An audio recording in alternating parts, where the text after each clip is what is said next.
Lo platicábamos hace un momento con Leticia Robles de la Rosa.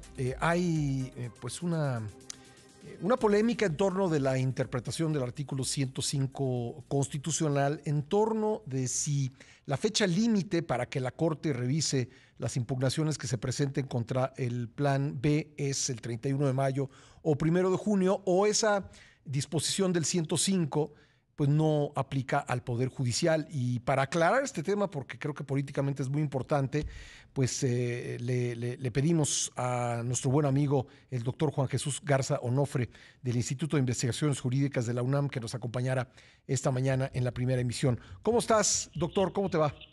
Hola, querido Pascal. Buenos días, todo bien. Gracias por la invitación. Ayúdanos a resolver esa duda, porque originalmente pensábamos que sí, que todo tenía que estar, digamos, ya terminado por parte de la Corte para el 1 de junio, pero hay interpretaciones que dicen que no, que eso le aplica al legislativo, pero no al Poder Judicial. Claro que sí, Pascal, con mucho gusto. Lo cierto es que hay que recordar, quizá antes de entrar a dicha interpretación, que la propia Constitución y la propia normatividad exige que no existan reformas electorales por lo menos 90 días antes de que inicie el proceso, Correcto. ¿no? Un proceso electoral. ¿Por qué es esto, Pascal? Por mera lógica elemental, porque Sí. no se pueden cambiar las reglas del juego minutos antes de que empiece el Pues no, juego. o sea, si estás a punto de jugar fútbol, no te pueden decir que ahora vas a jugar básquet, ¿no? Exacto, Sí, y que ahora eso no va a ser el gol, el fuera de lugar va a ser otra cosa, sí, y el árbitro va a ser otra cosa, ¿no? sí. Entonces esa regla es clara. Lo que está pasando aquí, y esta confusión, que hasta tan solo hace unos días ha empezado a difundirse, es por parte del propio oficialismo. Al momento en que está estirando la liga, y por eso, desde el año pasado que habían anunciado que el 1 de febrero iban a iniciar la discusión del Plan B, no lo han hecho.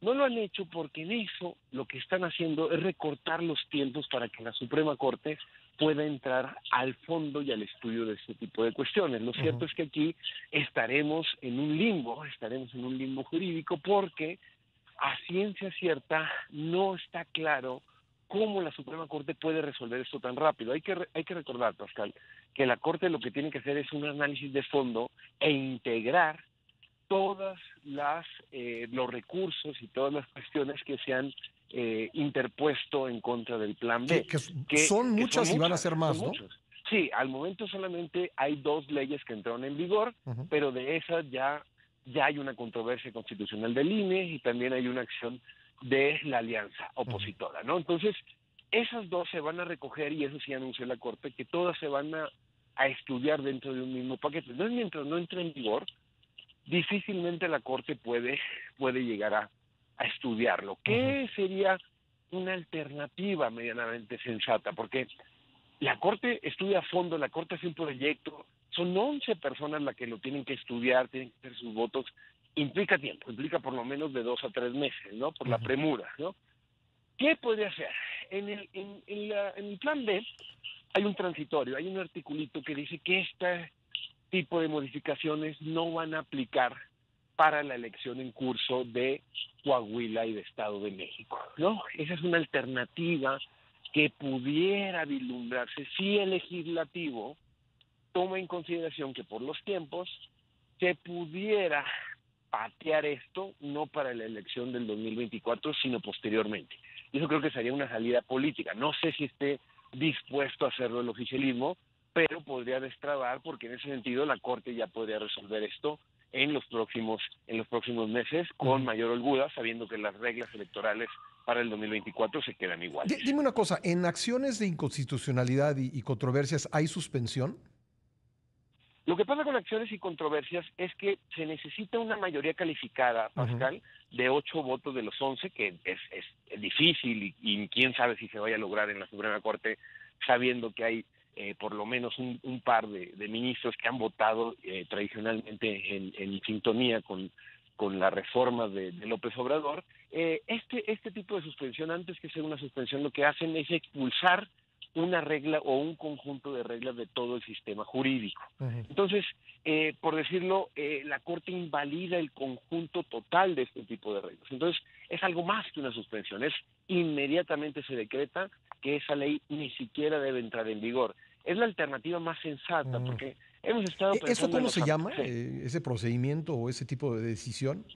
Es una mayoría calificada de las acciones y controversias Sí. para decretar la expulsión propiamente de las normas que son inconstitucionales, porque esa es la clave del plan B. Ajá. El plan B, por más que se hayan mayoriteado y por más el plan B tiene que ir en sintonía con la Constitución. Como no pudieron cambiar la Constitución, Sí. eso sí sería un estado de indefensión para la Suprema Corte, ¿no? Ujú. Entonces, lo que estamos viendo aquí es una alternativa para que se decreten los efectos generales de la inconstitucionalidad a través de las acciones De y las todo el paquete. controversias.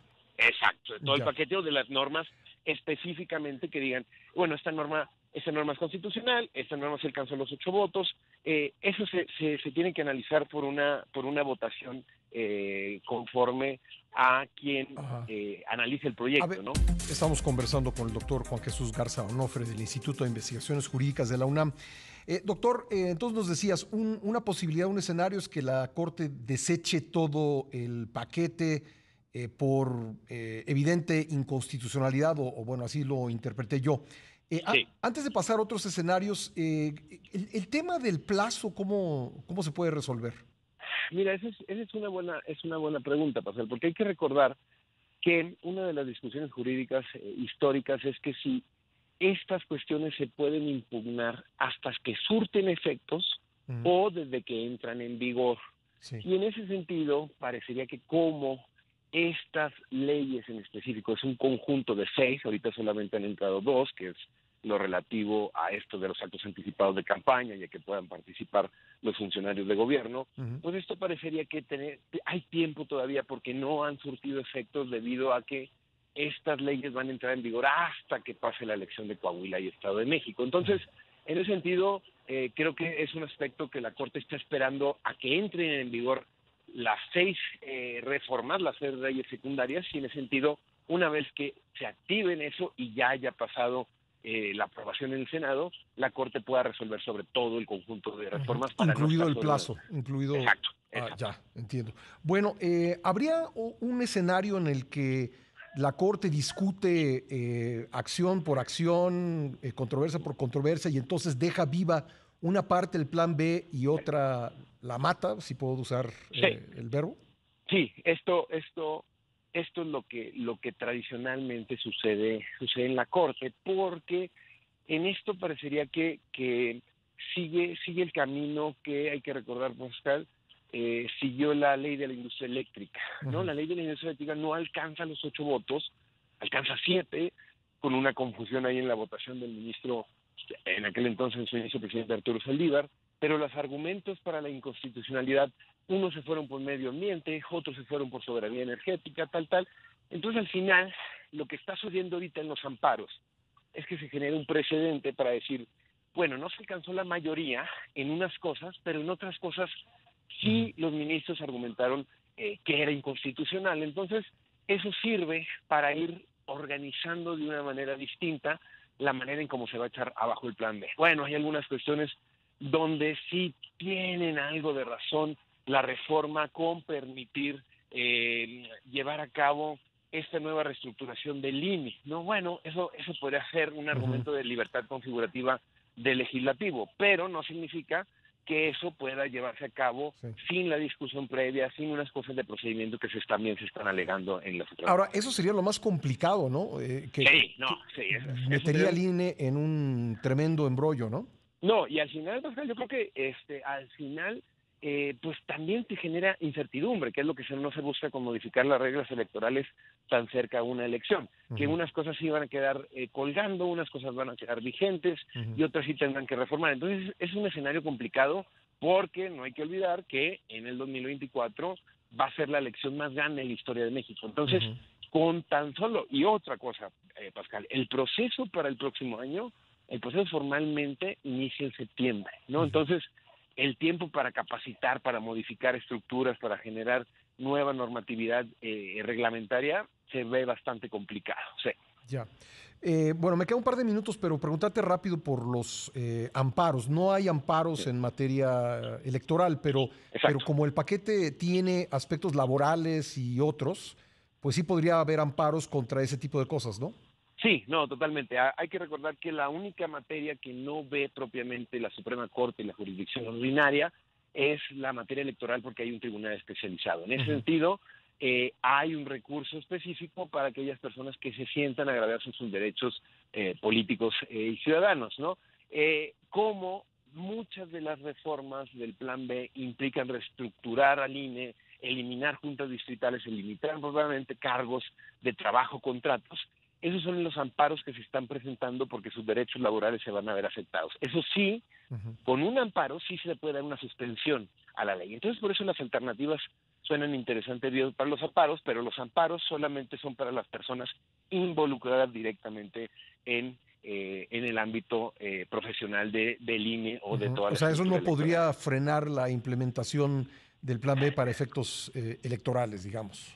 Mira, no lo podría frenar de manera general, pero sí un juez, un magistrado, se atreve a dar una suspensión amplia, Ujú. esto podría dejar el estado de cosas en un inter, ¿no? En un inter en que la resuelve un superior jerárquico o la Suprema Corte lo atrae. No, sí puede, un amparo sí puede detener, que fue los amparos de también, siguiendo ese mismo ejemplo, Pascal, los amparos de la ley de la industria eléctrica. Hay que recordar, el juez Gómez Fierro decretó un amparo con efectos generales, se detuvo todo el procedimiento y ahí fue cuando la Corte entra a Ujú. analizar ya propiamente los efectos generales de este tipo de cuestiones. Entonces también es una alternativa bastante plausible, por eso hemos escuchado al consejero presidente, hemos escuchado a organizaciones de la sociedad civil con la posibilidad de que se interpongan amparos y Ujú. puedan funcionar en el mediano plazo. Ahora, y la última opción es que pues no se alcancen los 8 votos o bien pues una mayoría de los ministros pues encuentre que las 6 leyes del Plan B son todas ellas y todo su contenido apegado a la Constitución. Sí, esa también hay que decirlo, también es una opción. 8 votos es una votación alta, ¿no? Ujú. Es una votación alta, solo bastan tres ministros que no lo consideren de esa manera, Ujú. y en ese sentido, pues bueno, quedaría en vigor, quedaría el estado de cosas, pero los amparos se podrían seguir interponiendo, ¿no? Entonces, es un poco lo que está pasando ahora de nueva cuenta con la ley de la industria eléctrica. Se decretó que era constitucional, Ujú. pero las empresas, distintos colectivos, siguen interponiendo amparos y esos amparos los ayudan a ir generando precedentes, ¿no? Aquí el único tema, Pascal, es el tiempo. Ujú. Si la Corte decide validarlo, no se alcanzan los 8 votos, sinceramente, desde una perspectiva jurídica, lo que pueda pasar más allá de junio, de cara a septiembre, no tenemos nada claro qué va a pasar porque es una reforma que modifica profundamente el Ujú. sistema electoral. Le pega a tribunal, a línea, a paridad, a redistribución, le pegan a muchas cosas. Y con una precampaña que va a estar ya en la puerta, sinceramente creo que las incertidumbres, las multas, la legalidad va a estar en riesgo. Bueno, pues interesante todo este panorama y creo que tendremos que esperar para saber qué va a ocurrir. Pues Tito, te agradezco mucho que me hayas tomado la llamada. No, gracias a ti por la invitación, Pascal, que tenga buen jueves y un saludo a todo el auditorio. Gracias, el doctor Juan Jesús Garza Onofre, del Instituto de Investigaciones Jurídicas de la UNAM.